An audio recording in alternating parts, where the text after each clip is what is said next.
Okay, I tried to make this video a couple times. I know nobody cares. Anyway, so I got an 8R. I might say R8 at the end, so forgive me. My brain doesn't work that well. I really like this bike. This bike is really, really nice. I'm an older guy, so being really aggressive on the handles are not really great for my wrist. I do like this setup. It's really nice and comfortable. I do kind of sit up a little straight, right? I can lean into it. This really nice. I thought about getting some of those pads, but my legs fit perfect right here, a little bit into this body work. It's really nice. Now somebody might ask me about the cover. It's getting cold here in Texas, so I'm going to cover it for a couple of weeks. Put the stuff in the gas tank, make sure that the battery has the trickle.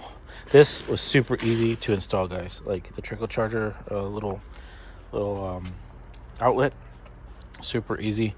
I kind of tidy it up and put it in there, but really easy. Okay, a couple things that I kind of talked about before. I was trying to find this one night. Hold on, let me see if I can zoom in. And I couldn't find it. I was pulling over and I was like, where the hell is it? I thought it was up here somewhere. I couldn't find it. And then I was trying to get the high beams, and I'm used to it being like a switch right here somewhere.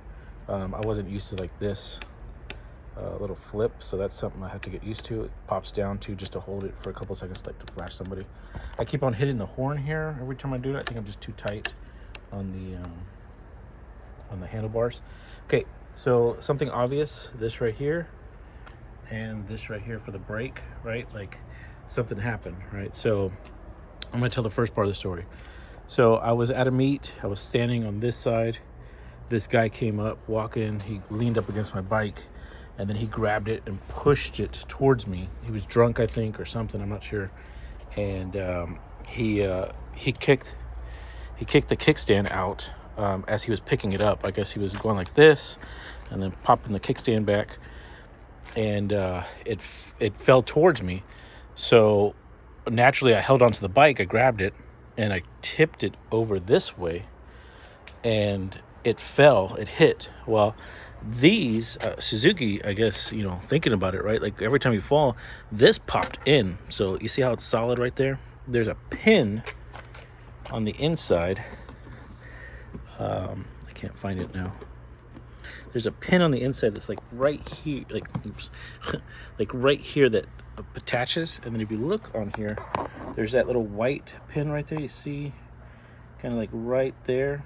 That white pin, there's two of those, and they attach here and here on the fairing, and so they'll automatically pop out, and then you can put them back, right? You just pop this in, you pop that little thing back, and then you put these back, you clip them, and boom, it's there.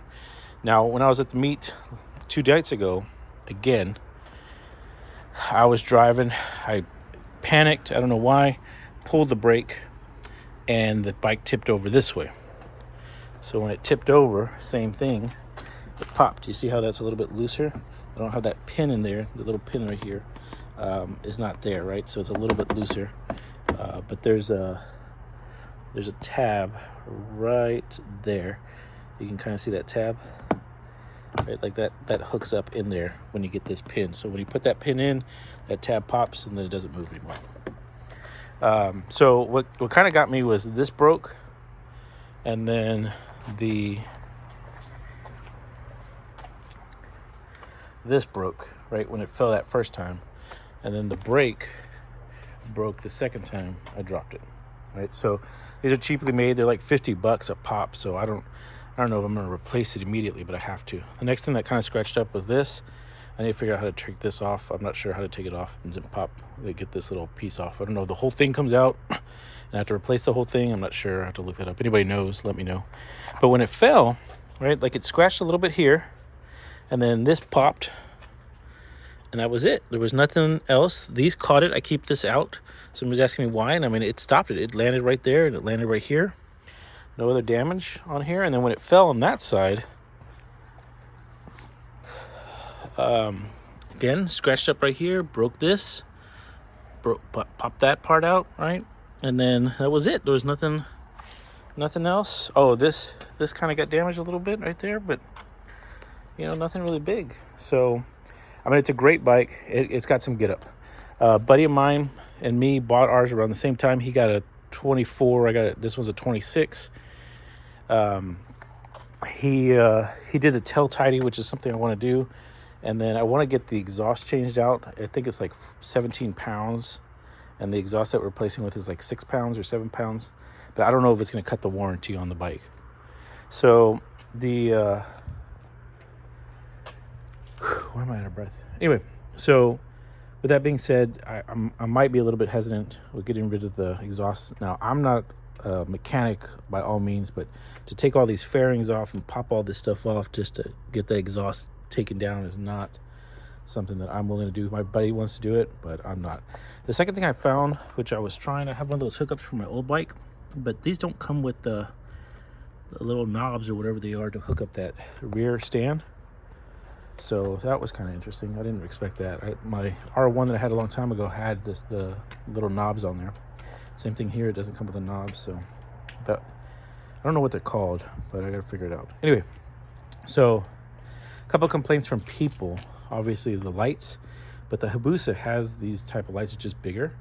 Now they're super bright, really really bright, but for me, because the way that I used to ride, I never saw this portion right here, this dead space, and it's very noticeable when you're riding at night. Like back here, way out here, it's like super bright, but like right here in this general area, it's like dead space, and I'm not used to that. When I was riding my old bike, I could see the whole road right in front of me. Now, somebody did ask me about the suspension. You can't adjust the suspension, but man, this suspension is really good. I hit a huge bump, hole, whatever you want to call it, and the bike just kept on going like nothing. I mean, I felt it, right? When they teach you in the classes to stand up when you're about to hit something, and on the highway that's out here in Texas, there's a part where it's just like a drop, boom, and I'll stand up on that, and the suspension holds great. I did hit another bump, and it kind of slid me forward, but I really like this, the way that this is set up. It's set up so nice. Like I'm sitting up, I have to scoot back a little bit from time to time on the seat, but overall, I think it's really good. For the price. Anyway, let's talk about the price. So my buddy got a 2024 for 10.2, I think, walking out the door, tax, title, license, everything. And I don't know if dealerships are hurting or just the Texas dealerships are hurting or what's going on, but I think 10.2 is pretty good. I walked out of here 10 flat, but I had to buy, it was 10.5, but he goes, hey, you have to buy a helmet, gloves, jacket. So I walked out of there 10.5, almost 10.8, and because I did the warranty, right? So I had a little bit of cash, put most of it down, and then the rest, kind of financed on here. Insurance is $60-something, whatever it is. But like I said, I really like it. It's a good bike. I love the color of the rims. And I just hate that this was kind of like cheaply made. They really thought this through right here, this little portion. That was I'm pretty sure eventually dropping it more and more, eventually it's not going to work anymore. It's going to break out.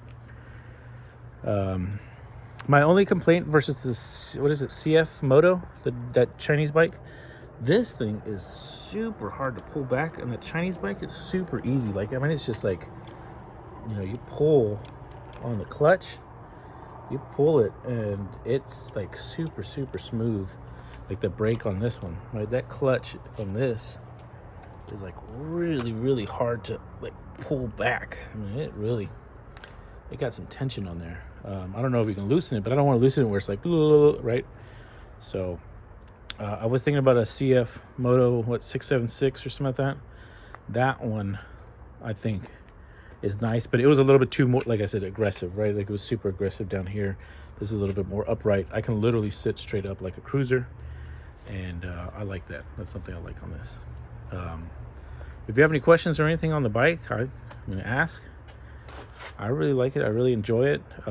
If you have questions on financing or whatever, like I would definitely find out what dealerships here in Texas, because there's a couple of dealerships that will not do it, and then there was one in Selma, Texas, and one in Kyle, Texas, and then the one in Austin, Texas. They were giving these things away, man.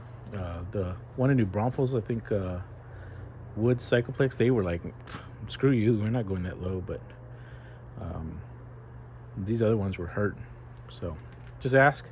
I'll be glad to help out.